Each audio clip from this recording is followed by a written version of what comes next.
নির্বাচন কখন হবে তা জানিয়েছেন প্রধান উপদেষ্টা ডক্টর মোহাম্মদ ইউনূস। শেখ হাসিনার পদত্যাগের পর থেকে দেশ জুড়ে যে অস্থিরতা বিরাজ করছে, এটার শেষ কোথায় আমরা জানি না। ইউনূস এবং সমন্বয়কদের ভিতরেও কিন্তু ঝামেলা চলছে। ইউনূস থাকবে কি থাকবে না এটারও কোনো গ্যারান্টি নেই। মূল কথা, আমাদের দেশ এমন একটা টিকে যাচ্ছে যেটা আমাদের কল্পনার বাইরে। এক্স্যাক্টলি কি হতে যাচ্ছে প্রতিদিনকার আপডেট নিয়ে আমরা হাজির হয়েছি, তো দেখতে থাকুন ভিডিওটি। শেষ পর্যন্ত কি নির্বাচনী ট্রেন ছেড়েই দিল? নির্বাচনের দিকেই কি বর্তমান সরকার যাচ্ছে? সমস্ত সংস্কারকে পেছনে ফেলে নির্বাচনই কি এখন একমাত্র উদ্দেশ্য হয়ে দাঁড়িয়েছে? নানা চাপে, বিশেষ করে আন্তর্জাতিক চাপের কারণে বাস্তবতা বোধহয় সেদিকেই যাচ্ছে। আজকে যখন প্রধান নির্বাচন কমিশনার এবং অন্য কমিশনারদের নতুনভাবে নিয়োগ দেওয়া হলো, তখন সেই প্রসঙ্গটি সামনে এসে যাচ্ছে। নতুন নির্বাচন কমিশনার নিয়োগ দেওয়া হয়েছে। প্রধান নির্বাচন কমিশনার হিসেবে সাবেক সচিব এএমএম নাসিরউদ্দিনকে নিয়োগ দেওয়া হয়েছে। এই নাসিরউদ্দিন, তার ব্যাকগ্রাউন্ড যদি বলা যায়, তিনি 2010 সালের জানুয়ারি মাসে চাকরি থেকে অবসর গ্রহণ করেন। অর্থাৎ আওয়ামী লীগ 2009-এর জানুয়ারিতে আওয়ামী লীগ আসার পরে 1 বছর তিনি সচিব হিসেবে দায়িত্ব পালন করেছেন, তারপরে অবসর নিয়েছেন। মূলত তিনি দাপটে অবস্থায় সচিব হিসেবে দায়িত্ব পালন করেছেন বিএনপি সরকারের আমলে। তিনি তথ্য মন্ত্রণালয়ের সচিব ছিলেন, জ্বালানি খনিজ সম্পদ মন্ত্রণালয়ের সচিব ছিলেন এবং স্বাস্থ্য এবং পরিবার কল্যাণ মন্ত্রণালয়ের সচিব ছিলেন। পরিকল্পনা বিভাগেরও তিনি দায়িত্বে ছিলেন একটা সময়। অর্থাৎ 3টা মন্ত্রণালয়, একটা পরিকল্পনা বিভাগ। বেশ ভালো অভিজ্ঞতা সম্পন্ন এই নাসিরউদ্দিন, তাকে প্রধান নির্বাচন কমিশনার হিসেবে নিয়োগ দেওয়া হয়েছে। সাথে আরো 4 জন নির্বাচন কমিশনার যাদেরকে নিয়োগ দেওয়া হয়েছে, তারা হলেন সাবেক অতিরিক্ত সচিব আনোয়ারুল ইসলাম সরকার, অবসরপ্রাপ্ত জেলা ও দায়রা জজ আব্দুর রহমানুল মাসুদ, সাবেক যুগ্ম সচিব তাহমিদা আহমেদ ও ব্রিগেডিয়ার জেনারেল অবসরপ্রাপ্ত আবুল ফজল মোহাম্মদ সানাউল্লাহ। এই 5 জনকে নিয়োগ দেওয়া হয়েছে। নাসিরউদ্দিনকে প্রধান নির্বাচন কমিশনার করা হয়েছে। নাসিরউদ্দিনকে প্রধান নির্বাচন কমিশনার যখন করা হলো, তখন মজার ব্যাপার হচ্ছে যে বিএনপি সার্চ কমিটিকে যে 2টি নাম তালিকায় দিয়েছিল, সেই 2টি নামের একটি হচ্ছে নাসিরউদ্দিন। বিএনপি 2টো নাম দিয়েছিল, একটা নাসিরউদ্দিন আর একটা হচ্ছে শফিকুল ইসলাম। চলতি মাসের শুরুতে অনুসন্ধান কমিটির কাছে এই তালিকা দিয়েছিল বিএনপি, এবং শোনা যাচ্ছে বিএনপি সমমনা আরো একাধিক দল এই 2টি নাম দিয়েছিল। সেই 2টি নাম থেকেই সরকার নাসিরউদ্দিনকে বেছে নিয়েছেন। মজার ব্যাপার হচ্ছে, বিএনপির সঙ্গে সম্পর্ক সরকারের যখন খুব একটা ভালো মনে হচ্ছে না, সরকার সংস্কার করছে, সরকার রাষ্ট্রপতিকে সরাতে চাইছে, সরকার আওয়ামী লীগকে নিষিদ্ধ করতে চাইছে, সবকিছুতেই যখন বিএনপি ভেটো দিচ্ছে, ঠিক সেই সময় বিএনপির দেয়া নাম থেকেই প্রধান নির্বাচন কমিশনার বেছে নেওয়া হলো। এটা কিসের ইঙ্গিত দেয়? এটা কি এটারই ইঙ্গিত দেয় যে শেষ পর্যন্ত আসলে বিএনপির সঙ্গে এক ধরনের সমঝোতা করতে সরকার বাধ্য হচ্ছে? বিএনপিকে ছাড়া সামনে এগিয়ে নিয়ে যাওয়া, এই সরকারের কাজ সামনে এগিয়ে নিয়ে যাওয়া সম্ভবপর হচ্ছে না বলেই বিএনপির দেয়া নাম থেকেই প্রধান নির্বাচন কমিশনার তৈরি করা হলো। প্রধান নির্বাচন কমিশনার খুবই গুরুত্বপূর্ণ একটা পদ। আজকে দৈনিক প্রথম আলোর সঙ্গে সাক্ষাৎকারে প্রধান নির্বাচন কমিশনার নাসিরউদ্দিন তিনি বলেছেন যে সত্যিকারের যে ধরনের নির্বাচন বাংলাদেশের জনগণ চাইছে, সেই ধরনের নির্বাচনই করতে চায় তারা। কিন্তু মজার ব্যাপার হচ্ছে, তাকে যখন প্রশ্ন করা হয় সব দলের অংশগ্রহণে এই নির্বাচন হবে কিনা, তখন তিনি প্রশ্নটাকে এড়িয়ে গেছেন। বলেছেন যে বাস্তবতার নিরিখে অনেক কিছু বিবেচনার ব্যাপার রয়েছে, এখনই সবকিছু বলা যাচ্ছে না, সামনের দিনগুলোতে হয়তো সেগুলো বলা যাবে যে বাস্তবতা কোন দিকে চায়, জনগণের চাহিদা কোন দিকে। অর্থাৎ সব দলের অংশগ্রহণ বলতে প্রথম আলো এক ধরনের উজ্জ্ব রেখেই আওয়ামী লীগের প্রসঙ্গই হয়তো আনতে চেয়েছে, কিন্তু প্রধান নির্বাচন কমিশনার কৌশলে ব্যাপারটা এড়িয়ে গেছেন। তার মানে কি প্রধান নির্বাচন কমিশনারও বর্তমান অন্তর্বর্তীকালীন সরকারের যে মনোভাব, আওয়ামী লীগকে নির্বাচন করতে দেবে না যে মনোভাব ছিল, সেই মনোভাবই এখন পর্যন্ত পোষণ করছেন?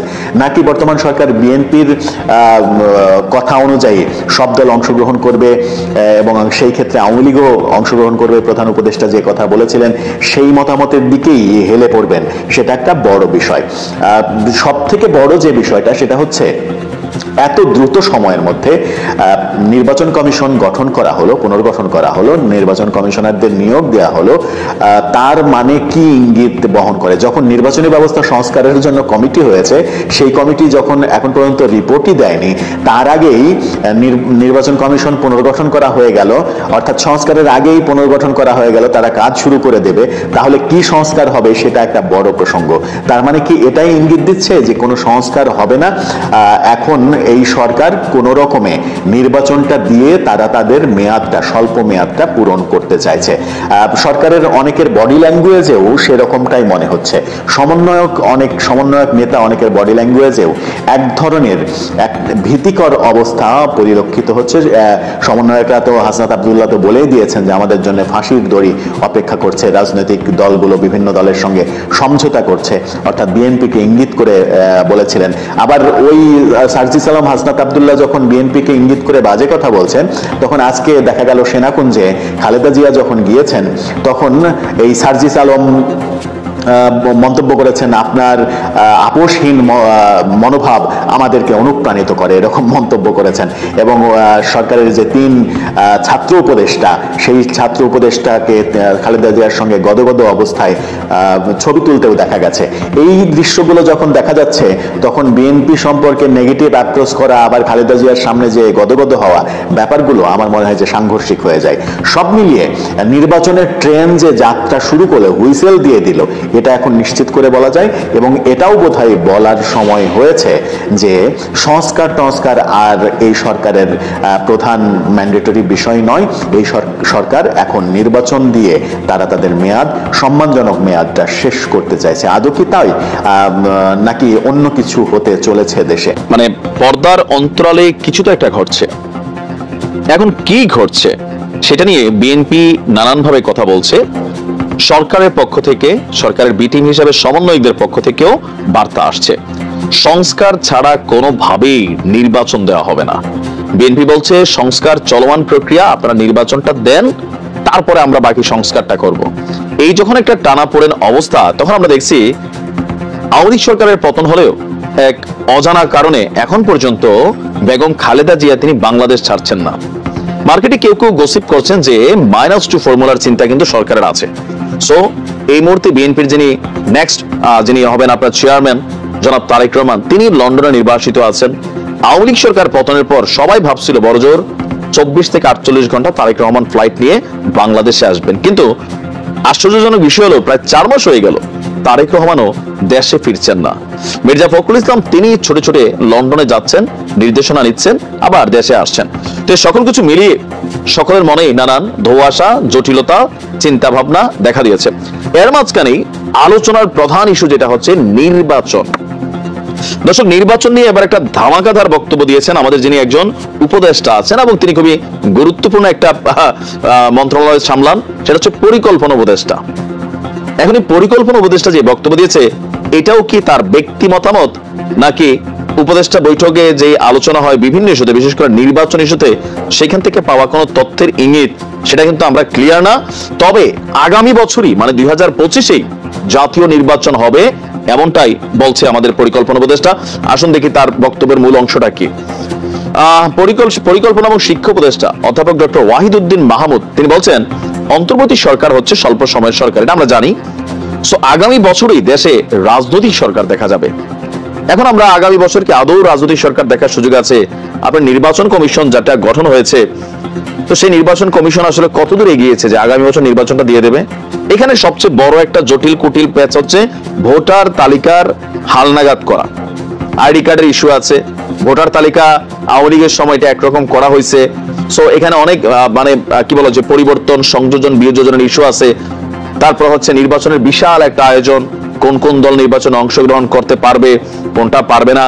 যেহেতু আওয়ামী লীগ এখনো নিষিদ্ধ হয়নি, আওয়ামী লীগকে নির্বাচন করতে পারবে, মানে এখানে কিন্তু একটা হিউজ একটা আয়োজন আছে। বাট তিনি হঠাৎ করে যে কথা যেহেতু বলছেন, বিষয়টা কি এরকম যে ধরেন হুট করে ক্ষমতা ছেড়ে দিবে সরকার, তাড়াহুড়া করে একটা নির্বাচন দিয়ে তারা সরে যাবে, মানে অন্তর্বর্তী সরকার?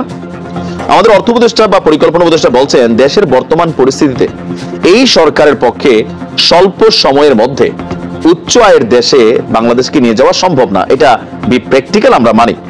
এটার জন্য রাজনৈতিক সরকার দরকার। তিনি বলছেন বাংলাদেশে এখন যে সম্পদ আছে তার অধিকাংশ আছে কাগজে, বাস্তবে নাই। ব্যাংকে সাধারণ মানুষের টাকা আছে, কিন্তু ব্যাংকের অধিকাংশ টাকা বাইরে চলে গেছে। কথাটা কই বুঝেছে বুঝছেন নি? ব্যালেন্স শিটে অনেক টাকা থাকলেও বড় বড় কোম্পানিগুলো টাকার অভাবে শ্রমিকদের বেতন দিতে পারছে না। স্ট্রাকচার আছে কিন্তু সম্পদ নেই। এমন পরিস্থিতিতে এই অভ্যুত্থানের পর আমরা কিভাবে সমতা ভিত্তিক সমাজের দিকে যাব সেটি নিয়েই এই কাজ করছে সরকার। তিনি বলছেন যে আপনার যে উন্নত বিশ্ব থেকে পাওয়ার সুযোগ সুবিধা অব্যাহত রাখার বিষয়ে আমরা আলোচনা করছি, চলমান রয়েছে, অনেক দেশেই ইতিবাচক সাড়া দিয়েছে। তো এখানে তিনি তার মূল বক্তব্যের যতটুকু অংশ আমরা বুঝলাম যে তিনি বলছেন যে এই মুহূর্তে বাংলাদেশকে, কারণ আমজনতার একটা বড় কি বলা হয় যে একটা এক্সপেকটেশন হয়ে গেছে যে ইউনূস সরকার, দেখেন এই যে দাবি দেওয়া, আজকে এই সেক্টর কালকে ওই সেক্টর, আজকে এই প্রজ্ঞাপন কালকে ওই প্রজ্ঞাপন, যে দাবি দেওয়া, তো সরকার এগুলো কিভাবে পূরণ করবে? আবার ধরেন নির্বাচন নিয়ে জামাতের অবস্থানেরও কিছুটা আমরা পরিবর্তন দেখছি। জামাতের আমিরও বলছেন যে স্বল্প সময়ের মধ্যে নির্বাচন দিয়ে দেওয়া দরকার। জনাব তারেক রহমানও ঠিক একই সুরে কথা বলছেন। তো সবকিছু মিলিয়ে ভারতের সাথে এই রেশারেশি, আবার আভ্যন্তরীণ যে বিশৃঙ্খলা আছে, আইন শৃঙ্খলা পরিস্থিতি খুবই খারাপ, জনগণ ব্যবসা বাণিজ্য নিয়ে বিপদে আছে, মানে সব মিলিয়ে একটা বিক্ষোভের পরিস্থিতি বা ক্ষোভ সকলের মধ্যে তৈরি হচ্ছে। তো এটা সরকার অনুধাবন করতে পারছেন।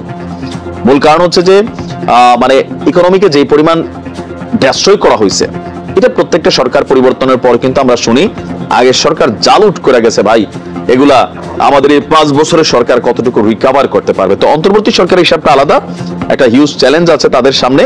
তবে আগামী বছর নির্বাচনের যে বক্তব্যটা তিনি দিয়েছেন, এমনটা হতেও পারে, অনেকেই বলছেন এরকম যে হঠাৎ করে তো সরকার ঘোষণা দিবে যে নির্বাচন সংস্কার এটা পরবর্তী সময় রাজনৈতিক সরকারগুলো করবে। কেউ কেউ বলছেন যে এমনটাই হবে, আবার কেউ কেউ বলছেন যে না 2 বছর 3 বছর এটা একটা লং টার্ম প্রসেসে চলে যেতে পারে। তবে উপদেষ্টাদের বক্তব্যে কিন্তু মোটামুটি এরকমই বোঝা যাচ্ছে। এর আগে আমাদের প্রধান উপদেষ্টা বলছিলেন যে রাজনৈতিক দলগুলো যখন চায় তখনই নির্বাচন দিয়ে দিব, কারণ বিষয়টা তিনার উপর অনেক ধরনের প্রেশার হয়তো বা তৈরি হচ্ছে, বয়স্ক মানুষ। তো দেখা যাক কি হয়। তো এই ভিডিওটি আপনাদের কিরকম লাগলো এবং দেশের বর্তমান সময়ে যে পরিস্থিতি এটা কোন দিকে যাচ্ছে এবং এটার পরিত্রাণের উপায় বা কি, এটা নিয়ে একটা কমেন্ট করে দেন এবং নির্দিষ্ট সব টপিকস জানার জন্য ফিল্ম স্পেয়ার সঙ্গেই থাকুন।